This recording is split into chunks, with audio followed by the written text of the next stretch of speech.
It's Wednesday. It's 6 p.m. It's the ThinkSoJoE Show!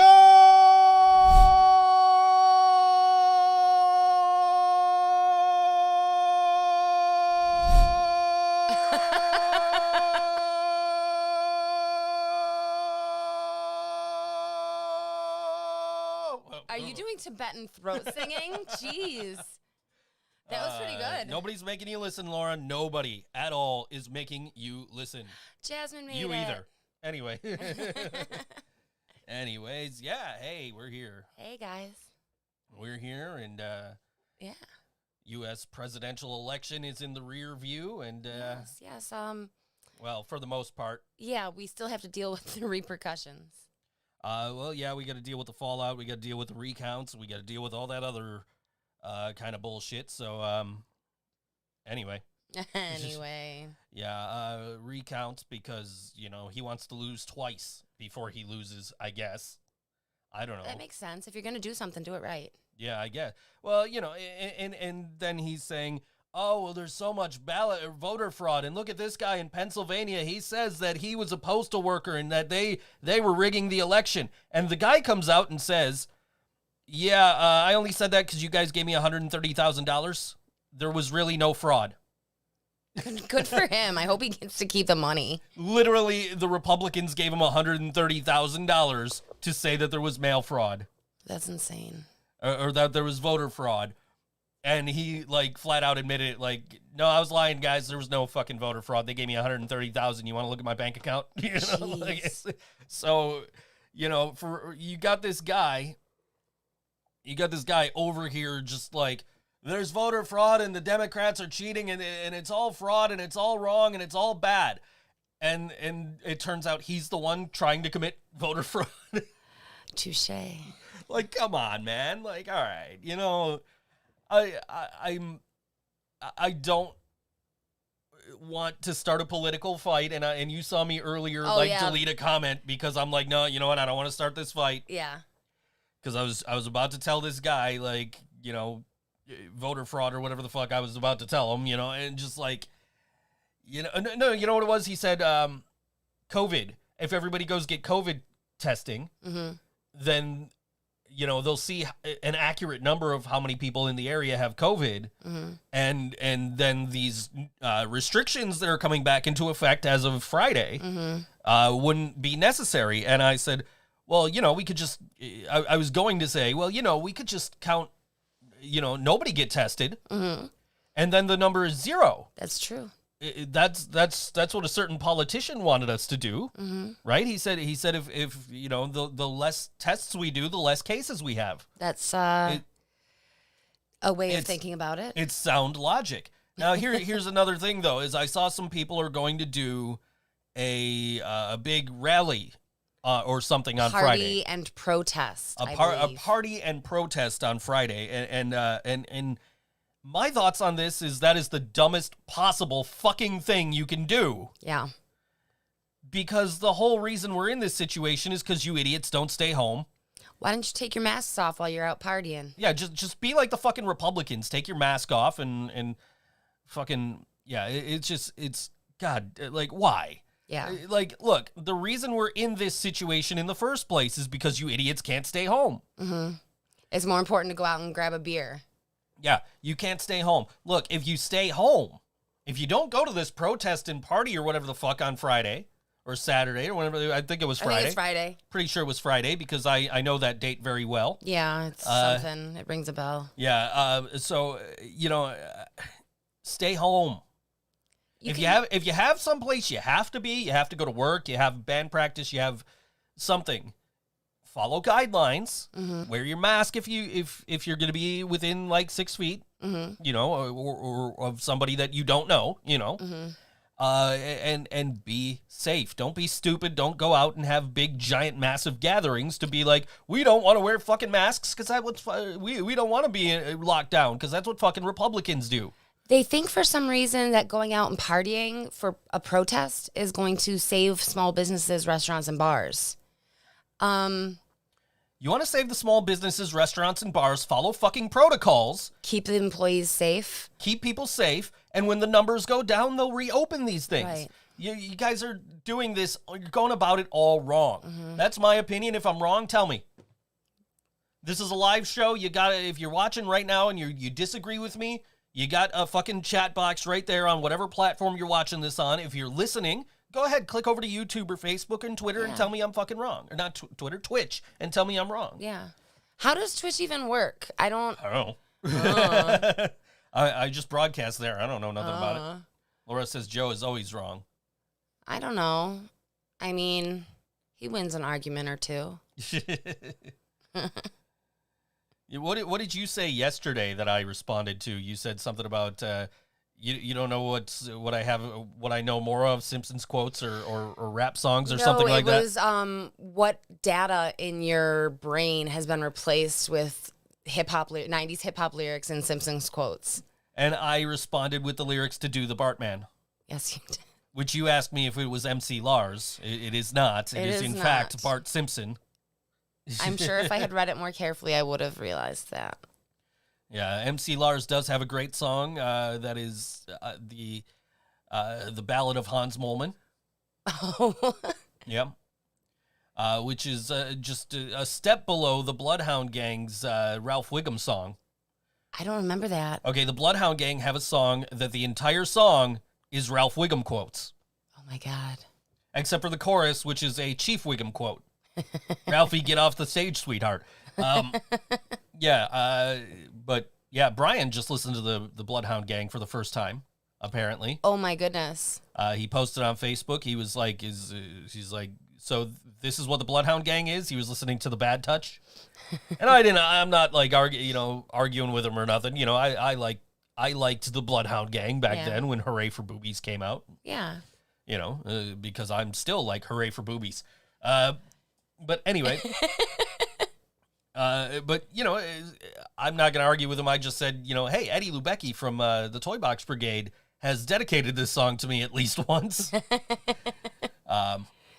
Jasmine tells me to stop antagonizing the toddlers, meaning the Republicans. Oh, I get it.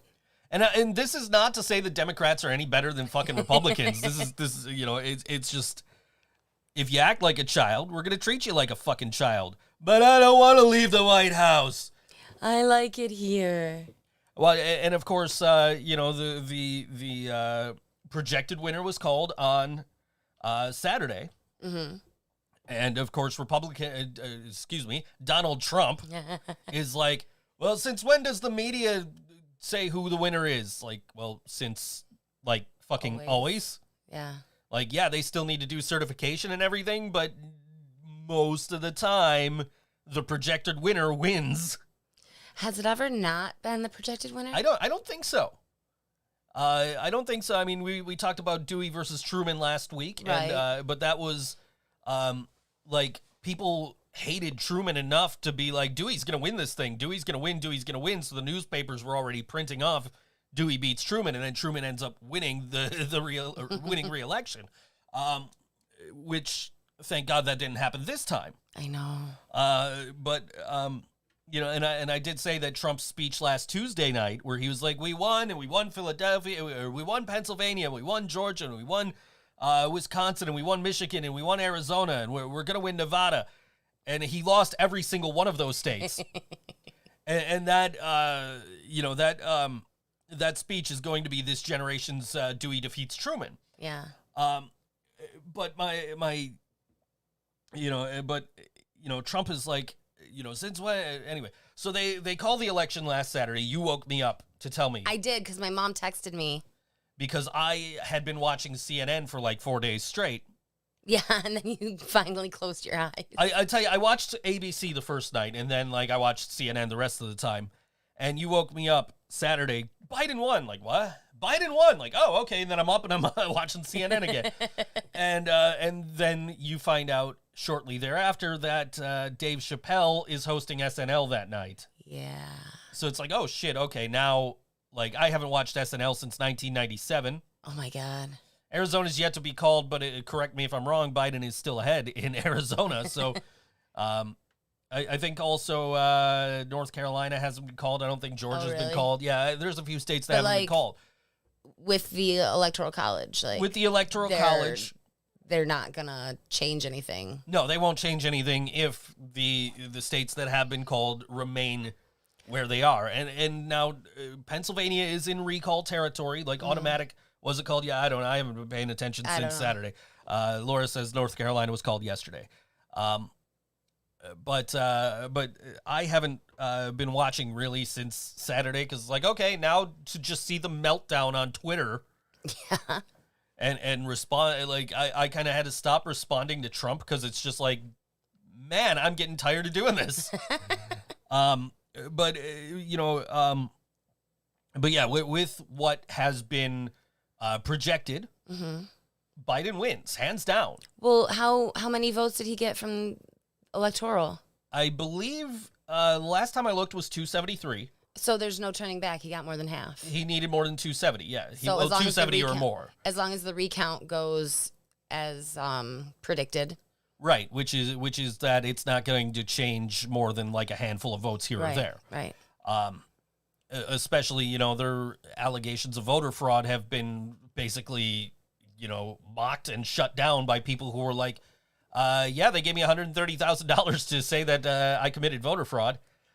Would you do that for $130,000? Because, like, you have a job. Yeah. And, like, I don't.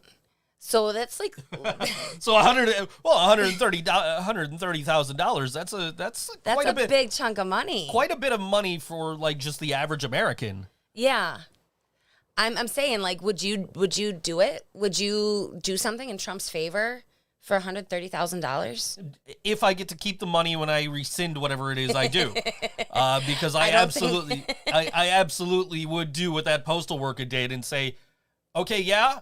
I said this, but look at my bank account. They gave me $130,000 to say it. Yeah. I don't know if he said, look at my bank account, but that's what I would do. Yeah, right. That's where the money's got to go, right? I mean, they're not just handing him They're not going to do it through PayPal. Are they handing him $130,000 cash? That is something that Trump is capable of doing. Right, but who deals with cash? Right.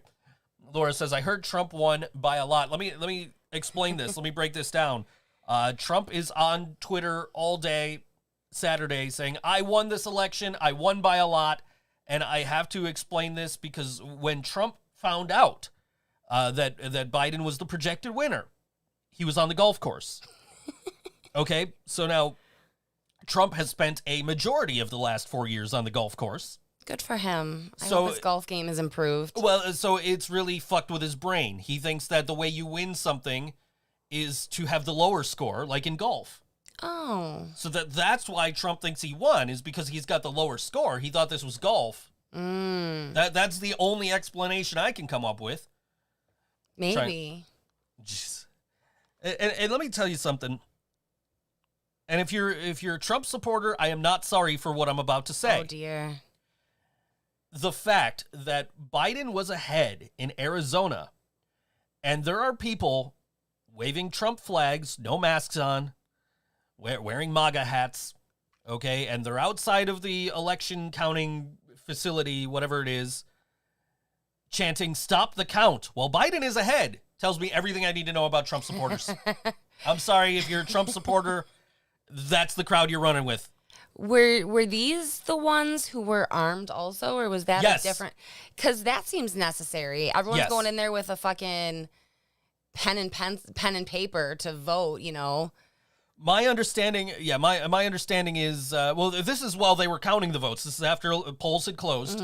They're still counting the votes, which is, Trump doesn't understand that that's how this works.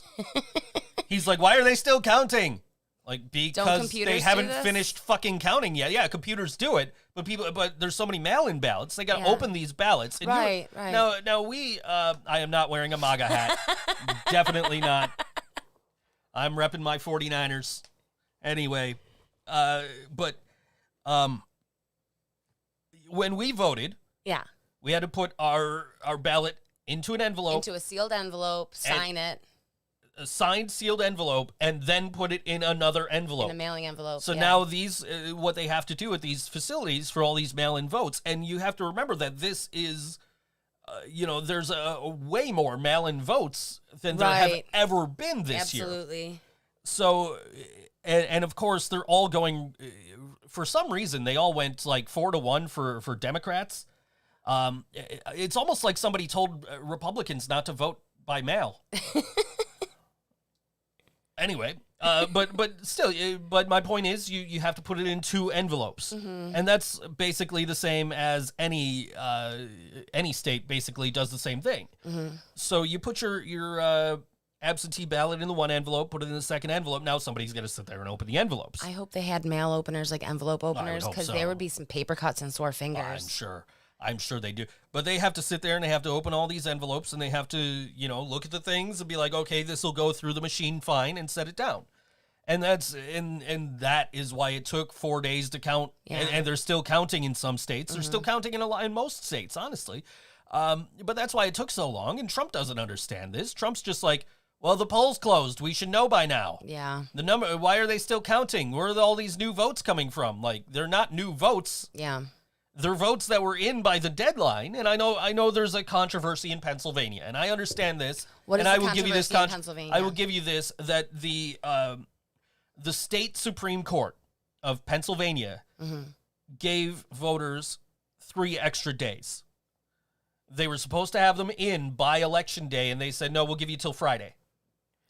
And the reason is they sent out misprinted ballots. Oh. So they sent out misprinted ballots. How bad? I have no idea. But they sent out misprinted ballots, and they said, you know what? Hey, we fucked up here. We're going to send these out to you. You guys have an extra 3 days to get them back to us. They That have seems to reasonable. be postmarked by election day. They have to be here by Friday. If they're not here by Friday, they don't count. State Supreme Court said that's okay. So that is the argument in Pennsylvania. Okay, I get that. That's fine. However, that's only like 25,000 votes. Right. And it's I don't know what the number is off the top of my head in Pennsylvania right now. I'm sure somebody will let me know, but it's not going to be enough to sway the votes, because I don't even think they counted those votes towards the total when they gave Biden Pennsylvania or projected Biden for Pennsylvania. So he has a legitimate gripe there. I understand that, because they did change the rules as they went along a little bit. I can understand people being upset about this on the other side, and I can understand not counting those votes. Cool. You still lost.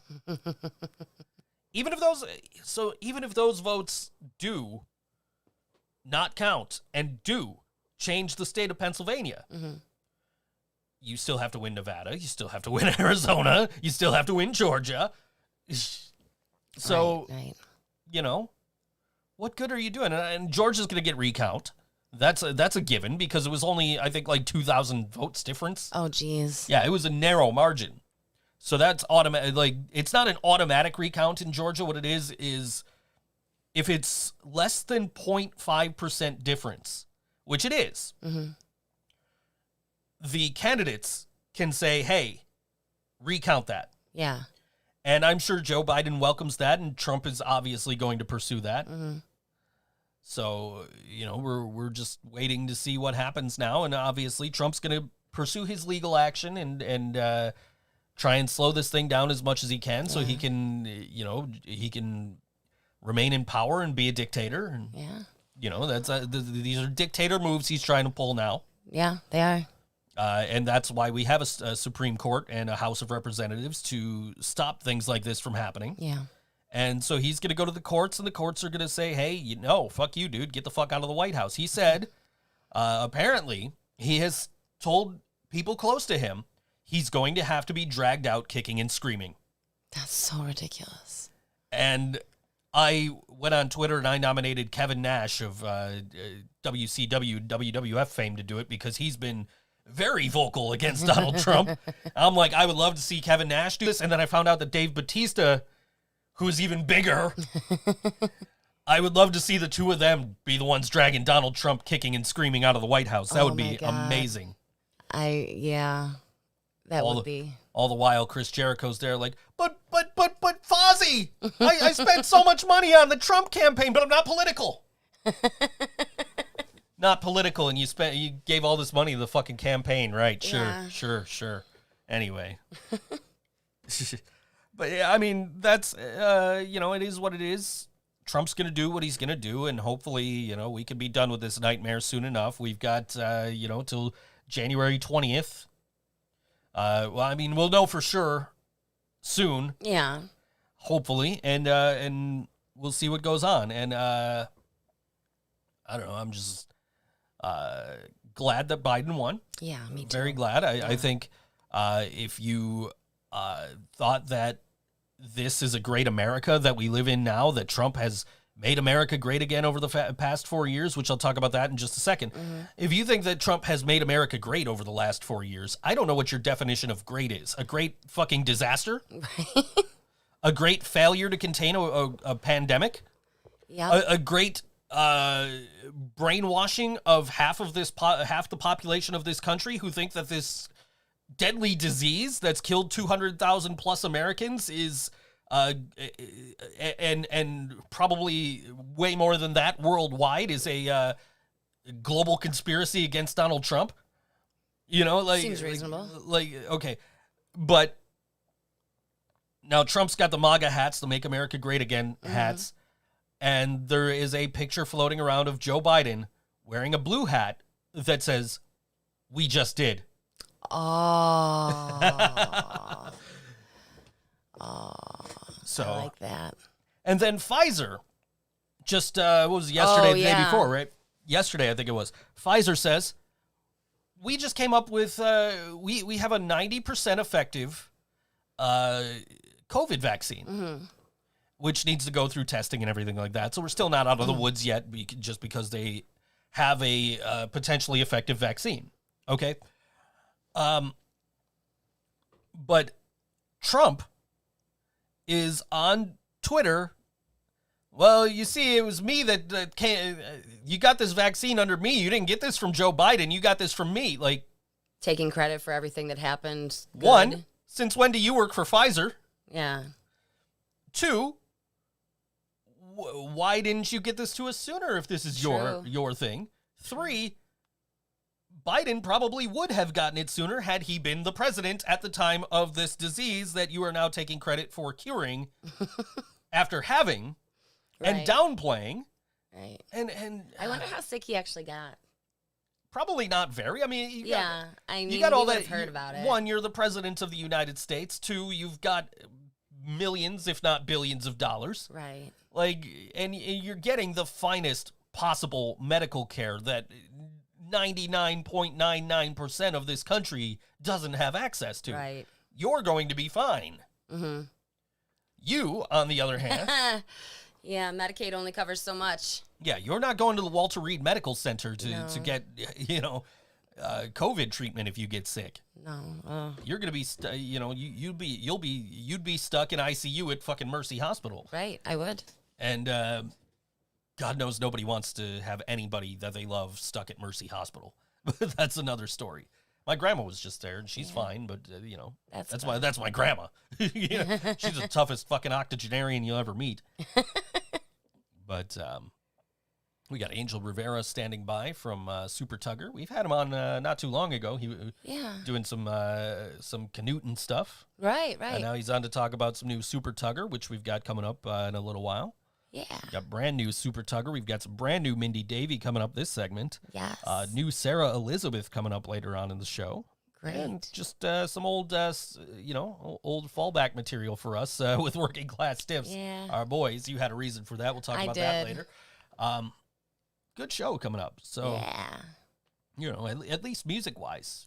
you never know if the banter is going to be good. We try. We fail, but we try. Well, I mean, if nothing else, we have Laura's comments to bring us back. Right. Yeah, that's true. Yeah. Show off your braids. Take off your hat. I'm taking off my hat. See my receding hairline. I haven't shaved my head in a couple of days. Oh. I got my refills for my Omni shaver. Yeah, that's cool. You haven't used them yet? I haven't put them in yet. I haven't had. I was sick for a couple of days. Yeah, he kind of scared me. Hi, Ma. Oh, hi, Ma. Yeah. He kind of scared me. He slept for 2 days straight. He doesn't do that. Yeah, I slept, I woke up on Monday and I was feeling like my nose was just like twitching, like up inside. It was twitching. Oh. And it just felt weird. And I'm like, what the fuck? So you gave me some allergy pills and I went and put on a Breathe Right strip. Actually, I took a shower for the steam and then I put on a Breathe Right strip and wore that all day and just slept through most of the day, just kept falling asleep. And then I woke up at like 12:30 to go to work and I was wide awake. I'm like, yeah, okay, let's go. Let's get some work done. And then I slept till like 4 o'clock yesterday. A little bit later than that. 4:30, something like that. Closer to 6. Really? I don't know. It was definitely after my medication. I got up and I'm like, ooh, okay, got to watch Impact tonight. Find out who shot Johnny Bravo. Oh my God, who shot him? Don't know yet. Oh, fuck. Tommy Dreamer's doing lie detector tests. Oh. And then, I got to work and I did all my work and I was done with work by like 12. And I'm like, why the fuck am I done with work already? And I knew I still had to wait for Slater and I got his script and did his script. And I'm like, still not ready for bed. So I sat here and played Switch and listened to some music and came to bed at like 3 o'clock and didn't fall asleep until like 9. So... Was today a day that you had your breakfast and then went to bed, or was... No, I believe you gave me breakfast after I woke it was up. like 12:30 when I brought you breakfast. Well, I ate before I went to bed last night. What'd you have? I had some pizza rolls. Oh, you finished the first bag. I finished those the other day. Oh, snap. I opened the second bag yesterday. Snap. Yeah. But yeah, no, so I was out of it, not feeling well. I feel much better today. Good. I probably sound like shit, but I feel much better today. You sound much better, too. Yeah. Usually it's the other way around. Usually if I'm sick, I sound fine. And then when I feel better, that's when everybody's like, oh, do you got a cold? Oh. Like, I had a cold for the last like 4 days. Now I feel much better. Who shot Johnny Bravo is great. Yeah, well, I mean, as long as it ain't Rikishi, I don't. It'll be much better than who ran over Stone Cold. Anyway, Who ran over Stone Cold? Rikishi did. Oh, He did it for The Rock. He did it for the people. Okay. And then it turned out he actually did it for Triple H. Whatever. Yeah. Anyway. Yeah, you learn wrestling history on this show sometimes, whether you like it or not, or whether I like it or not. You learn wrestling history living with Joe. Yeah. I had to kind of like briefly give you the basics of CM Punk absconding with the WWE title, so I could explain to you his tweet about his tweet towards Linda McMahon. Linda McMahon was the small business administrator for the Trump for the Trump White House for a brief period, and she tweeted, oh, we need to stand with President Trump and we need to count all the votes and we need to do this and do that and the other. And CM Punk tweeted a picture of himself blowing a kiss to Vince McMahon as he's leaving out through the crowd at the arena in Chicago there with the WWE title, but he replaced his own face with Joe Biden's. So yeah, and then a few months later, Stone Cold teamed up with Triple H after they found out that Triple H was the one who hired Rikishi to run him over. That's wrestling logic. Yeah, it makes sense. It totally makes sense. Would you rather be fighting with the guy who tried to have you run over with a car, or would you rather be on his good side? That's logical. Okay. All right, I gotcha. You pay off some guy to run me over, I'm gonna be like, yo, I'm your best friend now. Fuck you. I don't want to fight you no more. Then you become tag team champions, and then the guy who tried to run you over, he tears his quad. Oh. Yeah. That sounds painful. I'm sure it was. He still finished the match. Good for him. Wow. He's done that twice. Yeah. Anyway. Yeah. No, we don't need to keep bringing back DX. Leave that in the past. What's DX? D-Generation X, Triple H, Shawn Michaels, Road Dogg, Billy Gunn. I'm good. Yeah. X-Pac, Chyna. I'm good. The late Chyna. She died? Yeah, she died years ago. I didn't know that. I guess I was wondering why I haven't heard about her recently. We need to bring back DX with Stephanie McMahon and Tori, just so we could get that badass Run DMC theme again, which is not on the Triple H vinyl, and I'm salty about it. Salty. I don't think I've ever heard you say salty. I am not thrilled that that is not on the Triple H vinyl. Like, all the other versions of the DX theme song are on there, except for the X-Pac one, because that wouldn't make sense on a Triple H vinyl, but the Run DMC one isn't on there, and I'm like, why? Why isn't that one on here? But all the Motorhead stuff's on here. You know? Anyways, yes, it's time. We're gonna play some music, and this is a new one from our dear friend Mindy Davey. I love her. And this song is called "Breaking Out" on all WNY Think So Joe Show. Breaking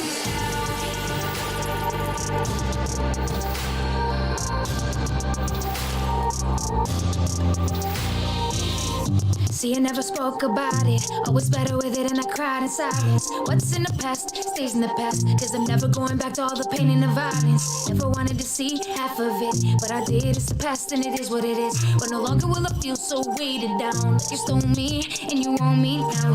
Yeah, let's take it back to the day I was sitting in the back, when I was so high and I could come down, check myself back in. But here it comes again, the chains and the locks weighing me down. Like I can't escape this place right now. I'm cutting these locks and I'm breaking free, and I'm finally ready to let go. I'm breaking out of these chains. They won't hold me back. I'm not going. I'm breaking out of these chains. I won't be in control. I'm just letting. I'm breaking out of these chains, of these chains, of these chains. I'm breaking out and away from this place, from this place, from this place.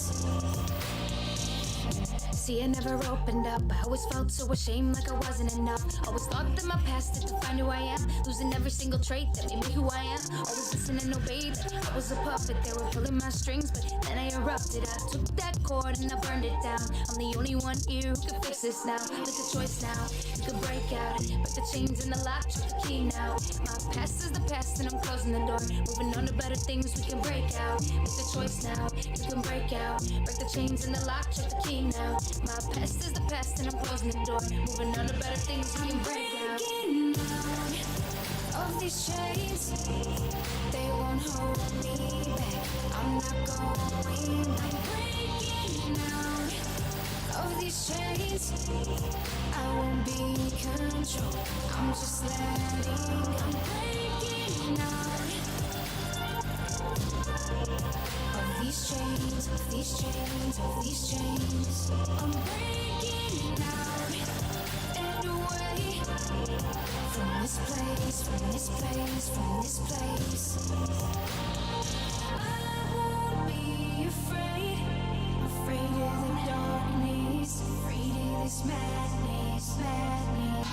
I won't be afraid, afraid of the darkness, afraid of this madness. I'm breaking out of these chains. They won't hold me back. I'm not going. I'm breaking out of these chains. I won't be in control. I'm just letting. I'm breaking out of these chains, of these chains, of these chains. I'm breaking out and away from this place, from this place, from this place. I'm breaking out.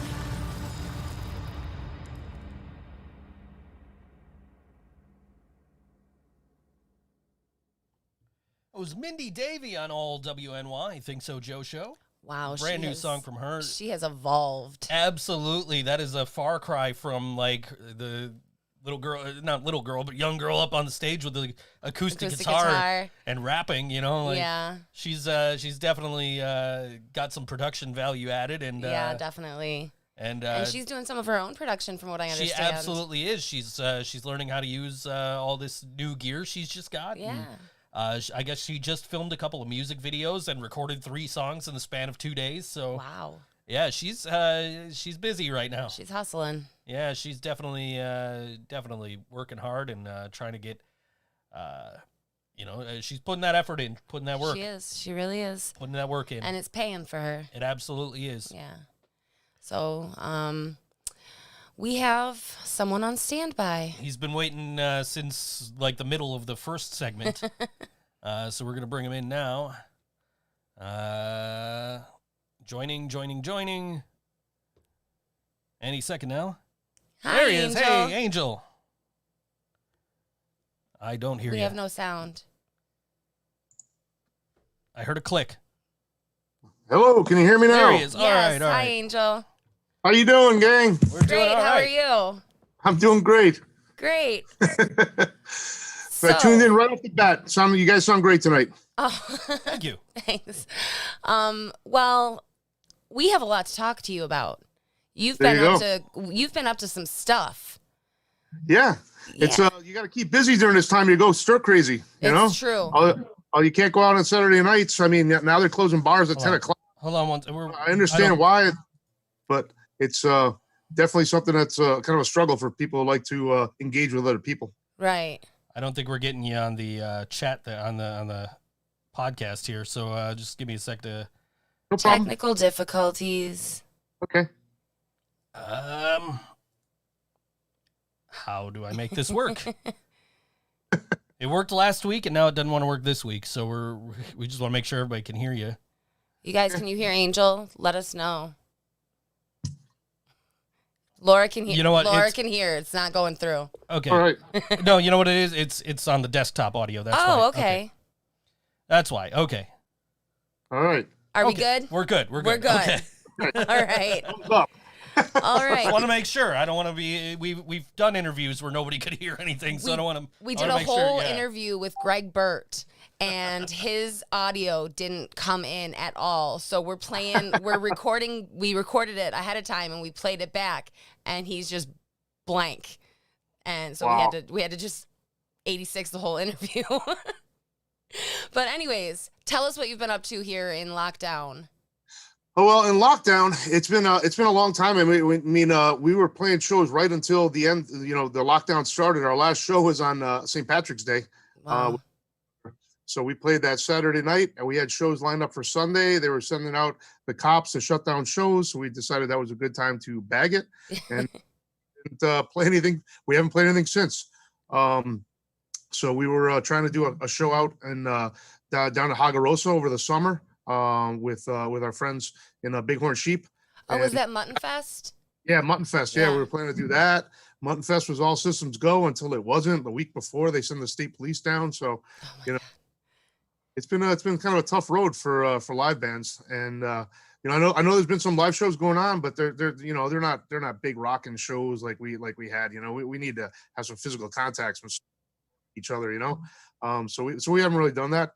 But we knocked in our time with writing songs. So Super-Tugger is currently back in our space, recording some songs, getting our act together that way. We have a new bass player that just joined us recently. Jeremy from Bighorn Sheep is playing now, and he's going to be recording our new album. So we're super excited about that. You know, when this coronavirus shutdown started, there was nothing to do except to go in the basement and work on some new music. So I wrote 20 songs in the basement, and they're all kind of aggressive punk rock. I sent you a couple of demos, and you know, that's the path we're going down right now. And so hopefully that'll come out. We also recorded, there was about 10 songs in our older set that we never really got out. We did the EP with 6 songs, but we have 10 songs. That's going to come out probably in about 2 months. So by early January, we'll have 10 songs set. And then by spring, when we're getting ready to play shows, we hope to have the other 20 songs down for an actual new CD of new music, kind of play shows. So that's the goal. So I've been like a slave driver, just driving the guys. So about 8 of them down, and we added another 2 to the set last night, and then we're getting them kind of working them up. And then at that point, once we get to a good point, we'll give more to Jeremy and start recording in his studio. So looking forward to it. So that was my next question, was where you guys are recording. So right now we're tracking the drums up in our practice space. We practice up in Mammoth Studios on Main Street. But in our space, we set up all the gear, and we're recording there. And then we're going to take it over to Jeremy's house and do some more tracking there. Just for convenience sake, it's just a lot easier doing it that way for us. And we're going to chip away a couple songs a week. in the space. We can track the drums, and then the rest of us can drop it in. Me and Jeremy recorded the whole Canute album, going back and forth between our two houses. We backtracked the drums in his house, and then I was able to record in my house, send them tracks, and go back and forth. So we kind of honed down how we want to do that, and I think it's going to work real well. So and then Jeremy can work his studio magic and put it all together. And then we had it mastered over by Watchman Studios, Doug up in Lockport. Yeah. Man, so it was worth every penny. And we came out. I was really happy the way the Canute CD came out. Jeremy's mixing and then having it mastered, I think it was a really good job. So that's where we're going that way. So we're very happy with that. Cool. Yeah, so he's gonna be playing bass on all the tracks, and it's gonna be a solid record. It's gonna be really fun. Very cool. Very cool. So have you guys jumped on the live stream game at all? No, that's the thing. So we just got back to practicing probably in late August, and then August, September. And so we really came back. We had a band meeting, and we decided we're going to focus on getting these new songs tracked and down. We were a band that was doing a lot of shows and playing a lot of gigs before. We did a lot of covers. We did the Irish set and St. Patrick's Day. It's like a 3-hour set. We had we were doing a Somerville, all that stuff. So that kind of chips away at the original song. So right now we decided to kind of hunker down and record and get that prepped. There's a thought, once we get the 20 songs under our belt, maybe throwing like a some sort of live stream gig. Cool. We want to do all new songs. We want a whole new set. We've been together. This is our 6th year now, as of like 2 days ago. So we have a backlog of 5 years worth of songs. I want to push out the door in January, and then next time people see us, I want it to be all new. I want it to be all a surprise for everyone, and that way everyone will be motivated and fired up. So it's really going well. The band's getting back together, and when you work on new material and people are throwing in ideas and getting fired up, it's a good feeling. So very cool. That's where we're at right now. So awesome. Yeah. Got to make the most of it, in this downtime, Mm-hmm. Yeah. That's a really good way to be looking at it, to keep a positive attitude about, it's downtime. We can use this time and be creative instead of just sit here and twiddle our thumbs. Yeah, that's what's important to us. So this is, like I said, we were playing a lot of shows and we went in that direction. We love playing gigs. We love the high energy. But now it's like, okay, if we can't do that, I've been watching a lot of live streams and stuff, and they're fun. But you miss the energy in the room. It's not the same. Murphy's ones, and they comment there's like, it's kind of weird playing here, like no madness, no mosh pit, no fans, Yeah. So we'll go down that path, but really what's critical to us is getting new songs, and I think you guys are gonna like what you hear. I sent one for you. That's a real raw demo, so it's from practice, but we're gonna start like I said, tracking them, and it's gonna come out really well. So. Very cool. Yeah. All right, so tell me about this. What is it called? Wrapped Up in Music Book Club? Yeah, so I started. So in addition to trying to reach out to people, and missing people, you do a lot of solitary activities now, like reading books by yourself and watching movies by yourself. So my buddy Richie just had a birthday, and Richie and he. So I gave him a book for birthday. And then a light went off my head. I said, I got a stack of books that I haven't gotten to. And he's got books. We're like, why don't we start up a book club? And that way we can kind of motivate ourselves to get through the books, start the discussion, and we're talking to people about something halfway intelligent, and we're making our way through our piles. So that's kind of where it started from.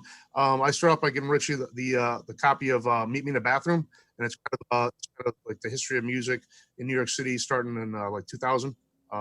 Starting with the Strokes and that kind of wave of music all the way up to about, and it was just kind of, I hadn't read it, so that's why I picked it up. There wasn't any sort of master plan, and that's kind of where we started. So we have the group. Anybody's interested, if I haven't added you already, please reach out to me through Facebook. Reach out to you guys, and you can forward them to me, or you can add them to the group as well. We just want a good discussion. People are interested in talking about music, reading books about music, and all that. That's what we're after. So very cool. Wrapped Up in Music that's a song by Bell and Sebastian. They were like kind of a literary band, and that kind of inspired that whole thought. So all right. Richie's in the chat right now. He said, we used to party, now we have a book club. And we read people partying in the 2000s and cry. Yeah. We did. We made people cry in the early 2000s. That's what we did. So yep. So that we've finally took us this long, but I think we're adults now. Might as well adult. Exactly.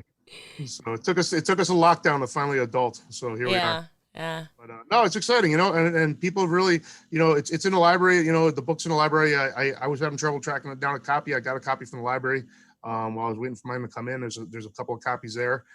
We threw up some other book options. People are really interested in. There's 2 new books that we're looking for January. One is Everyone Loves Our Town. It's the history of grunge. Oh. That's one of the books that's on. We have a little questionnaire. That's one of the books people are looking into. The other one we're considering is the story of X on the Big Black Sun. So X was a punk band. They played here in Buffalo maybe 3 years ago, and another big influence on me. And those seem to be the ones that are getting traction. But we're wide open. Somebody suggested a Jimi Hendrix book out there, and we're ready to listen. Just want to talk about some music, talk about rock and roll. So that's where we're at. So we're gonna try to. The goal is to try to do a book a month. First Thursday of the month will be our actual virtual meeting.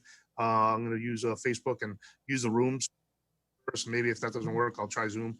So I'm gonna have a kind of meet and greet on the 19th of November, next Thursday, to just shake out the technology, make sure it works.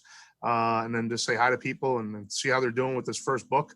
And then we'll have our first book discussion will be on December 3rd, and it's at 7:00. And it won't compete with you guys. So send them on over and talk music, and I hope you guys drop in too. And hope people will be engaged. People need to communicate. You still need to meet new people. You still need to engage and have something shared to talk about. And as great as the Bills are doing, it's nice to talk about other stuff too.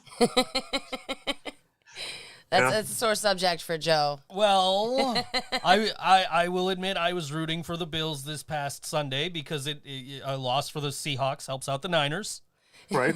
Just like a loss for the Cardinals this coming Sunday helps out the Niners. So I'll be rooting for Buffalo again this Sunday, but don't expect me to be singing that stupid Isley Brothers song. Does San Francisco have a song? Do they have a shout song? No. At least not one that obnoxious. So every time they have a national broadcast, just whatever network just plays California Love every time they go to break. Oh, really? It's like, okay, yeah, I like Dr. Dre and Tupac, and I love this song, but I don't need to hear it every 5 seconds. It could be worse. It could be a lot worse. Yeah, it could be that. Yeah. So, what about Canuton? Did I say it right? Canootin.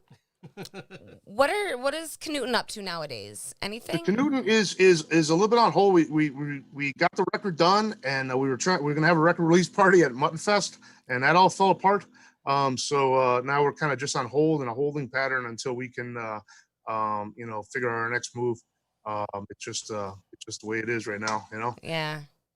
So I was talking to Jamie earlier today and stuff, and keep in touch, but it's just a matter of just finding the right place and right time to get people in the room together. And and everyone has with the COVID, everyone has their own sense of security and comfort levels and getting together and stuff. I mean, that's reality.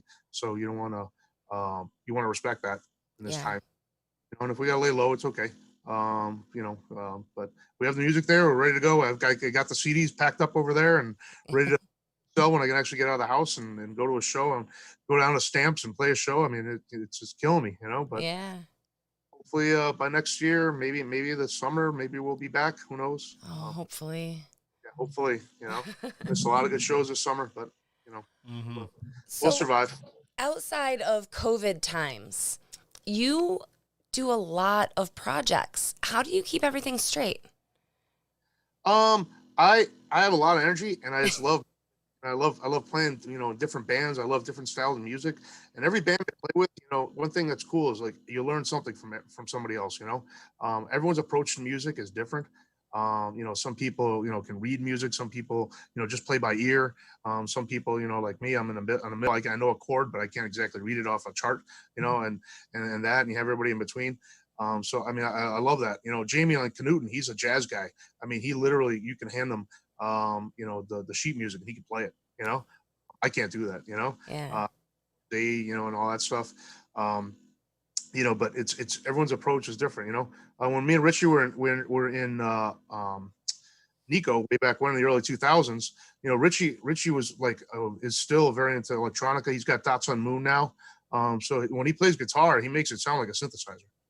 And he could play those licks on guitar, and it was not an approach that I had ever considered. Yeah. And so that taught me something. And then other guys, playing different ways, and you learn how to do things. So that's what I enjoy. For my birthday last year, I tried to get all the bands I was in Buffalo to play it.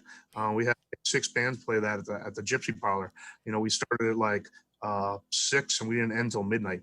So it was insane. Not gonna be able to do that this year, so I'm glad I had that party last year. But Yeah.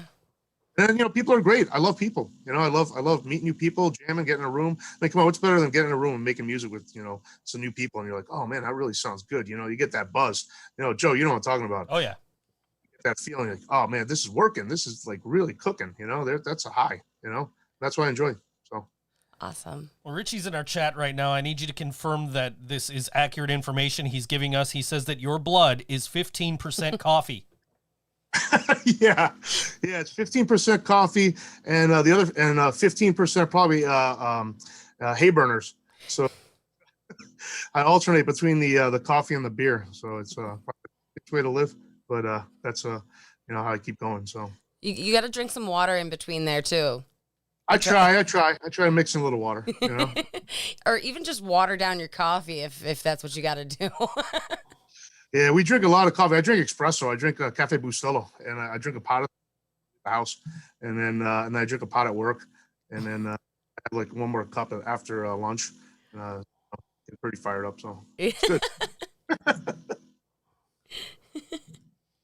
That's a lot of caffeine. I thought I was a monster, but no.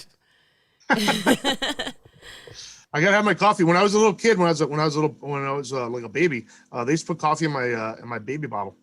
Oh my God. I said that in front of my mom one time, and my mom just like hung her head. She went, yes. You did what you had to do. Yeah, exactly. It's funny. So I made the mistake. My daughter's she's 11 now, but when she was like 6, she was bugging me. She wanted to taste my coffee. She saw me drinking it. I said, fine, have some coffee, try it. And my wife goes, well, you're trying to do with the baby. I said, don't worry about it. She'll taste it. She won't like it. Of course, she loves it now. So now she's my coffee drinking partner in the morning. Didn't drink quite as much as Daddy, but she'll have half a cup. All right. She's got plenty of time to catch up. Yeah, exactly. So, what's the first band that you were in? First band I was in Buffalo was in Spitfire. Spitfire and Reliel. And that's where I first met Nick Gonzalez. He was a bass player in that band and stuff. And I played with those guys back in like 97 and 99, and Tom Brookins. He moved out to California, but we had the band together. We used to practice out in the Sidway building on Main Street before they got renovated, up on the top floor. Andy DeFranco had our offices in the first floor. So it was great. So we played shows. We played like the old Art Voice Festival downtown on Chippewa and all that. And we played the Continental. We would just put our stuff in a dolly and roll it down the street, to go play shows. It was great. We played there. We played the Atomic. It was fun. It was a great time. Yeah. And then took a couple of years off, and then I got back together with Richie and Nico. That was in the early 2000s, like he said. And we played. One thing about Nico was pretty amazing, and Richie probably chime in, is that we had a ton of shows. We got all over the place, and it was really fun, and we frightened a lot of people, but we had a lot of fun. We played the ending days there of the Continental. We also played the show place. We played God, you name a place, we played it. There used to be that bar, The Bend, in Allentown. We were like the house band on Wednesday nights for like a couple of months, and it was just wild, so it's a lot of fun. What was your favorite Buffalo venue to play through all of your years, all of your projects? Well, my number one favorite place is the Mohawk. I mean, it has been and always will be. I mean, the sound there from when they had the little stage to now the stage. I mean, everything, it's always sounded great in there. I love that place. Playing at the Continental was a blast back in the day. And when show plays, when we played there way back when, we had the big stage and stuff with the smoke machines and the lights. That was a blast. We played one show there where our second guitar player disappeared in the smoke and we couldn't find him. It's pretty wild. But the Mohawk and Nietzsche's, those are two go-tos. I mean, you never have a bad time there. I mean, if you have a bad time, you're still downtown hanging out with people, and it's a lot of fun. And Stamps is great.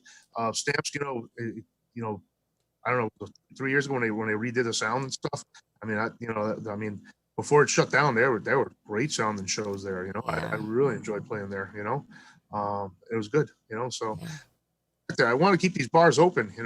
There's a chat group. Somebody started a chat group just as we're sitting here, trying to see what they can do for local bars. I know there's like Save Our Stages that's going on, across the country, and that's as this thing stretches on, it's going to get worse and worse. And like out in England, their national government, and they're England's like the size of the UK, like the size of New York State, and they gave their arts $1 billion to hold over those clubs and keep those clubs going and keep those clubs alive, and it's gonna be a boring place if the COVID wipes out our good clubs and places to go. I mean, I don't want to be stuck in the house all forever. I know. We were just talking. I'm sorry. No, okay. You go. We were just talking about this event come Friday. I think it's in Niagara Falls. No, it's not in Niagara Falls. It's at Niagara Square. I knew it was Niagara something. It's Party in Protest or something like that. Right. And we were just talking about how we don't really think that is the answer to keeping the small bars open, because it puts so many people at risk and it's not really being responsible. What are your thoughts on the idea of going to Party in Protest? No, I think we should still be respectful that we're in a COVID situation. I think social distancing is important. I think the best way to do it is do takeout at the restaurants that are serving food. I know early in the process, Nietzsche's was selling T-shirts, Stamps was selling T-shirts.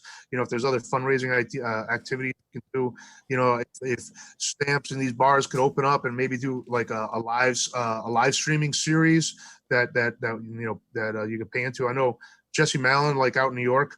He owns a Bowery Ballroom and stuff, and he's been doing a ton of shows trying to keep money flowing in those places. So if Buffalo started doing something like that, I mean, I think you could set up shows where you live stream it, sort of fee to help keep the bars open and stuff. And I think that's going to be important. But I don't think protesting is going to be the answer. I mean, our governor is going to do what he's going to do. And it's the reality. It's just that.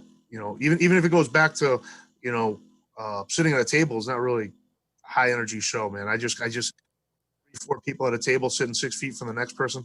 We went to go see Tommy Stinson in a tent at the in the park, in Delaware Park, back in the summer, and it was a weird feeling. I saw friends like from across the room, and all I could do was wave at them, like, "Hey, how you doing over there?"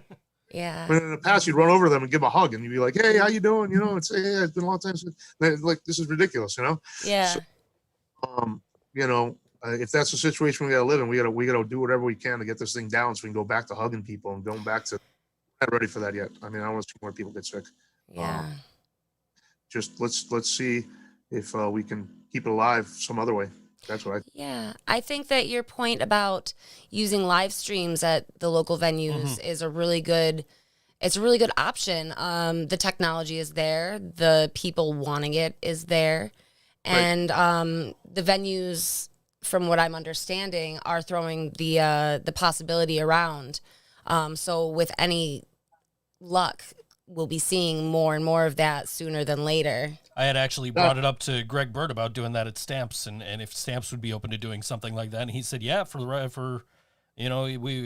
we'd certainly be open to the possibility. So, maybe that's something if you bands want to get out there and get these, venues some help, and you want to do a live stream from there and have their sound guy do it. You pay their sound guy, you pay them for the rent, and maybe have people donate, whatever.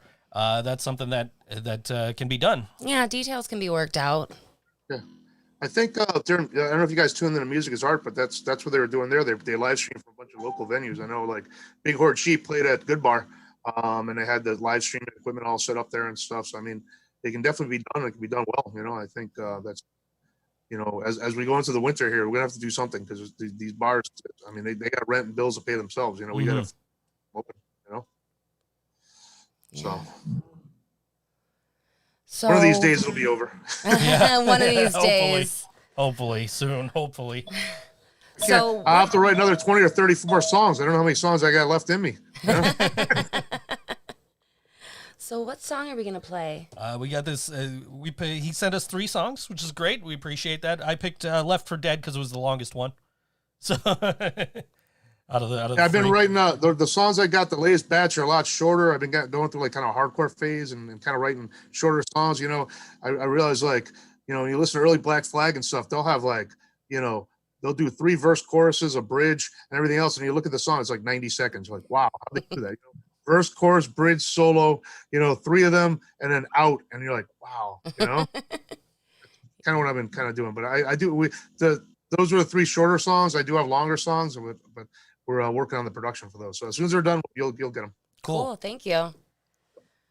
Yeah. So, even though Laura, our most loyal non-fan, says no song, keep Angel, we're going to have to go to a song.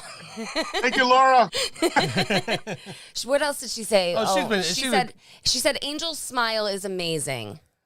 She's also said that your beard is better than mine and that you should replace me and that you look like a fun guy. Wow, holy smokes. Don't want to cause any controversy here. Hold on.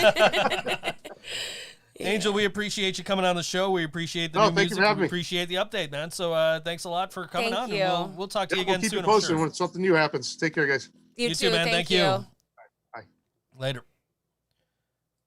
All right. So that was Angel from Canootin from Super-Tugger and, probably any other band you can think of, really. Card Cheats. The Card Cheats, yeah. Yeah. And this is a new song from Super-Tugger. It's called Left for Dead on all WNY. Think So Joe Show. 1, 2, 3.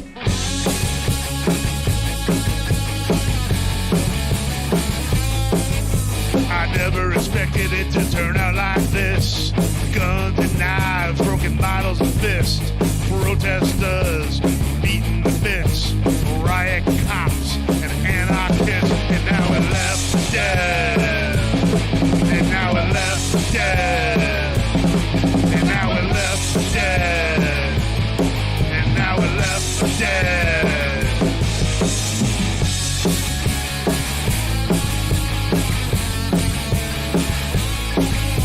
We only wanted you to hear our voice. We only wanted to give you a choice.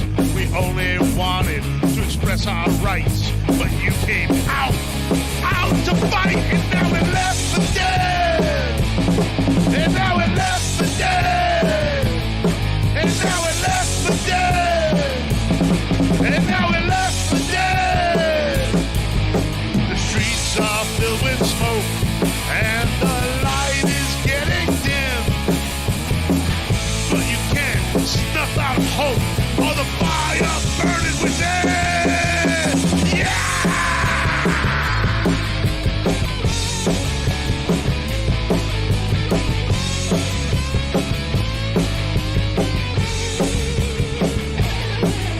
I never expected it to turn out like this. Guns and knives, broken bottles and fists. Protesters beating the fence. Riot cops and anarchists. And now we're left for dead. And now we're left for dead. And now we're left for dead. And now we're left for dead. And now we're left for dead. Now we're left for dead. Now we're left for dead. Now we're left for dead. It was Super-Tugger on all WNY Think So Joe Show. New song called Left for Dead. That was awesome. Yes, it was. Super relevant for the times. Yes. All right, and we just had Angel on before the break. Yes. Great interview there, and that's been his second time since lockdown being on. He called in the last time. That's right. Or we called him anyway. But we had him on the last time by phone, and But it's always great to talk to Angel. Angel is like the person I aspire to be. And I tell you, like I didn't like I was Facebook friends with him for a while. I didn't really meet him until we did the Knuten and Living Brain Dead together on the 96 Bitter Beings show. Yeah. And Angel, at the end of the night, the rest of the band, like Brian wasn't feeling well, so he left, and everybody else was gone. So you and I had to get an Uber home. We got an Uber XL because I had gear to bring out still. And Angel's over there just like loading my gear into the Uber just without it, not even asking or anything. Just like you need help, here you go. Yeah. Like just jumps right in and helps. And I didn't know the dude before that, really. Like I knew him from Facebook, and I knew he was in Knuten, and I know you knew him. Mm-hmm. And that's basically my introduction was, here, let me load this into Uber for you guys. Yeah, the Uber driver was trying to do it for you. Yeah, the Uber driver was failing He has miserably. obviously never done a truck pack. Yeah, he was failing miserably at that. So Angel's like, let me get this. Yeah. Angel's on Facebook right now in the chat if you want to chat with him, Laura. Laura, go to Facebook. I've been playing with a pen through the whole thing, and I got ink all over you. I'm going to leave the pen on the table now. Which pen was it? It was this pen. Can I play with it? Sure. Why not? Thanks. So while we're on the punk rock note, Sure. let's talk about our community loss. And this isn't a Buffalo community loss. This is a punk community loss. I don't know how to say his last name, but Alec, the bass player from Leftover Crack, passed away yesterday. And I don't know the details. I don't know if it was suicide. I don't know if it was substance abuse. I don't know what happened, but we've definitely lost an active and important member of the punk community. And it's just a reminder, you guys, to stay with each other and check on each other. Mm-hmm. And these are times when we do have to worry about each other as well as ourselves. So if you haven't heard from a friend in a while, or if you you're just thinking about somebody, I urge you to reach out to them. Absolutely. I had a friend the other day posted on Facebook. He tagged me and my cousin and a couple other people. He said, guys, you need to promise me that before I die, we go see Metallica together again. I saw that. And I'm like, yeah, fuck yeah. Yeah. Because he was my introduction to Metallica. He's the guy that got me into heavy music and loud rock music. And, got me into going to concerts and stuff like that. So, I'd be a completely different person without this guy. So, yeah, hell yeah, we're going to go see Metallica together. I don't give a fuck if we have seats or anything. Let's go. Let's do this. I don't like having seats at Metallica shows, but I will fucking be down for that. But yeah, absolutely, check on your friends and help them out. And I was on Twitter the other day, and somebody I follow, I don't know who, it's nobody I know personally, you know what I mean? But she posted, I'm on my way to the hospital. I just got off the phone with the suicide prevention line, and it was this number right here that she posted the number, 1-800-273-8255. That's suicide prevention, 1-800-273-8255. And she basically, said, thank God they were here to help. I'm on the way to the hospital. I'll be okay. Yeah. And it was nobody I knew. And I thought about reaching out and saying, hey, I hope you're okay. But it was nobody I knew. So I don't know how much good that would have done. Right. Or if it would have come across creepy because it was a female. I don't think it would. I mean, you know. I don't think that would come across creepy. I think it would be more out of nowhere, who is this dude? Yeah, right. But that's suicide prevention hotline, 1-800-273-8255. In Buffalo, the crisis hotline is 716-834-3131, 716-834-3131. If you have drug problems, you need substance abuse hotline. The national helpline is 1-800-662-4357. That's 1-800-662-4357. That's the Substance Abuse National Helpline.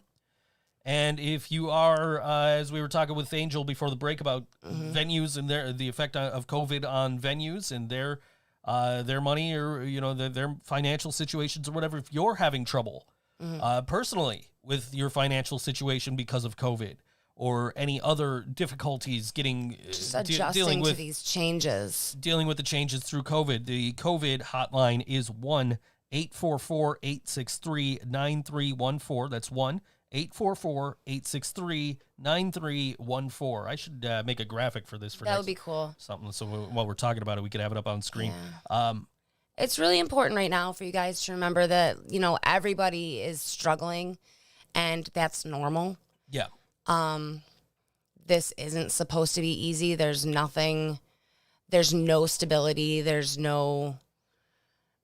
I don't know.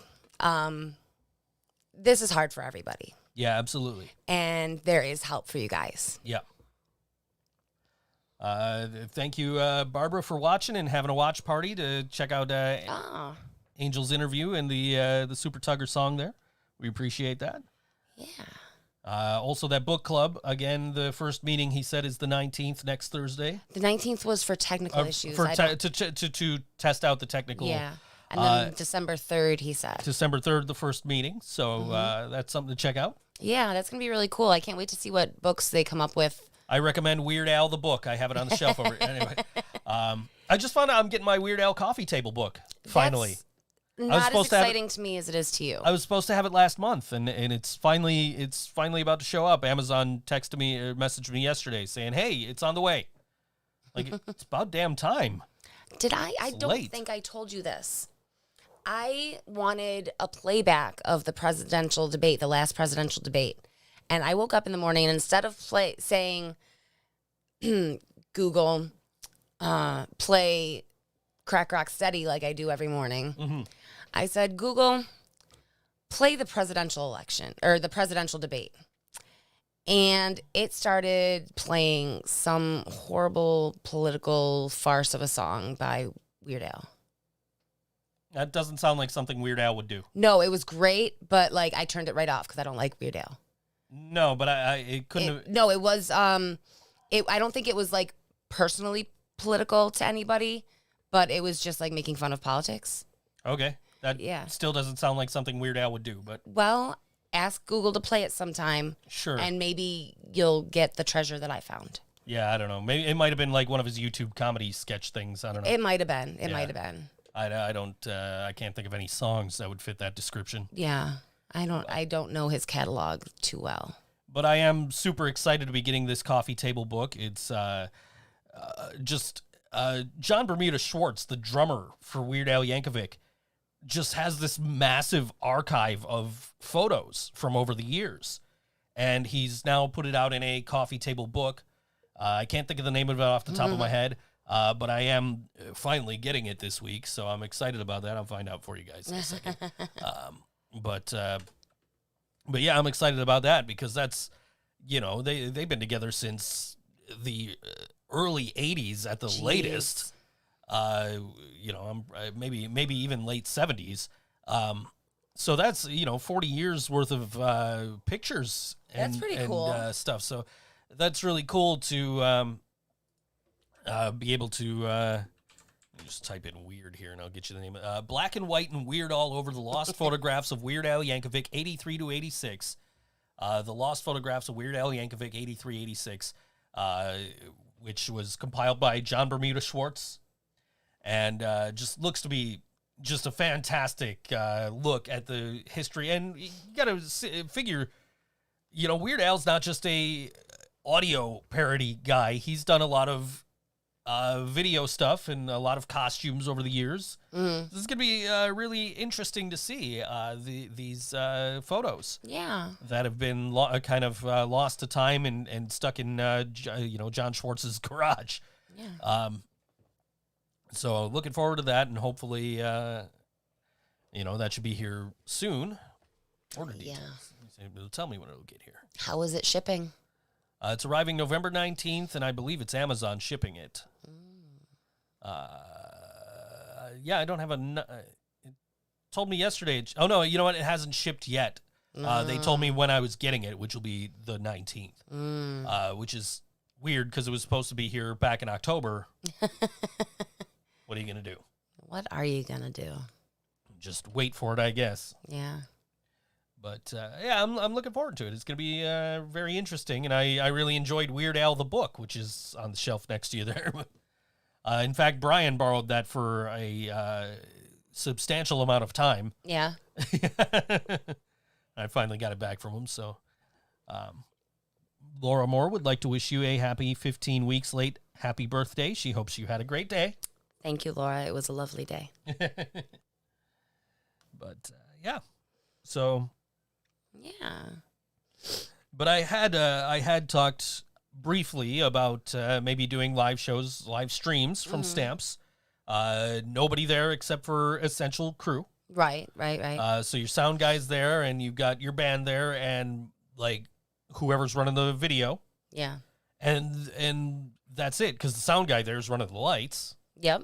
So I think most of the lights are on like auto. I'm pretty sure they're all on auto. I think that, I mean, there's got to be some amount of control, but I've never gotten to go back in the booth and look at it. Well, anyway, but basically, yeah, you pay your sound guy, you rent out the venue, and you can do a live stream from there, and that would be very helpful to the venue if you're in a position to do that. If you're in a band and you want to do that, and you know, if maybe you're in a band and you've got fans who really miss Stamps as much as I do, and you do, I'm sure. Right. And Angel mentioned he does. You know, then maybe you could do this live stream and get people to donate as you're live streaming. Yeah. And help the venue, and other venues can probably do this too. Yeah. Stamps, I know, is open to doing so. And it would be great for them to be able to get some of this money to help pay bills and rent and everything that they're, you know, because obviously they're not making money off the bar. They're not making money off of live shows. And they don't have food. They don't have food.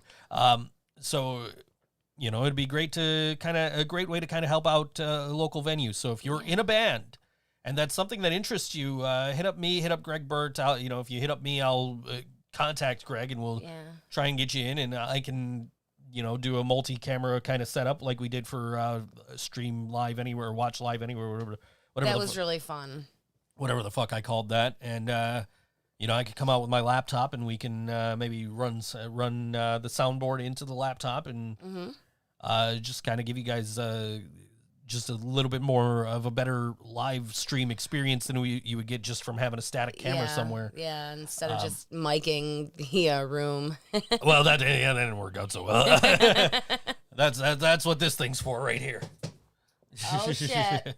That's partly what that's for. But yeah. Yeah. So you have some band activity tomorrow. Well, band practice, yeah. Yeah. So I mean, that's better than nothing. Yeah. I mean, we've been also working on new music. Yeah.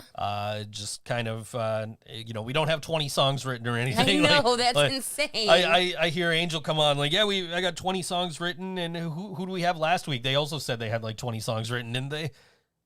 Who was it? I don't remember. I don't remember either. Brain fart. Yeah, we're both kind of. I can't. I have the memory of a goldfish. We'll just go to 716bands.com and. I'm gonna kick myself in the head. Me too, because well, not you. I'm gonna. I'm gonna kick you in the head. Pissing match. We had pissing match on We had last Joe. week. Yeah, we had two of them. Oh, Joe and Aaron. Yeah, we had two members of Pissing Match on last week, and they were writing a shit ton of music, and now we had Angel, and he's like, yeah, I just wrote like 20 songs, and we're just like, yeah, we got 3 new songs. 3 songs, yay. Which is still pretty good, considering that we've been playing the same 8 songs over and over and over again, and padding out our set list with some also Silence the Cynic stuff. And, also considering you guys have only really been together for a year. Yeah. And Angel's talking about being with his band for like 6 years. Yeah. You know, they have a groove down. They have a formula. Sure. We kind of have 2 separate ways of writing. One is, you know, one is basically Brian says, here's a song. And then we all learn the song. And then the other way is I'll come in like, here's a riff, and we'll all write to the riff. Brian will pad out the riff. And tell John how to play it's seriously. So what you're saying is Brian writes the music? Brian is definitely, I am definitely glad to be in a band with Brian, because he definitely has very he's very ambitious about writing. Right. So, you know, he'll send us fully complete songs, and just, you know, okay, here's how I'm playing this, and then I'll, you know, go and play it the way that I'm able to play it, because I'm, you know, even though Brian's my bass player and I'm the guitar player, I am nowhere near as good of a guitar player as Brian.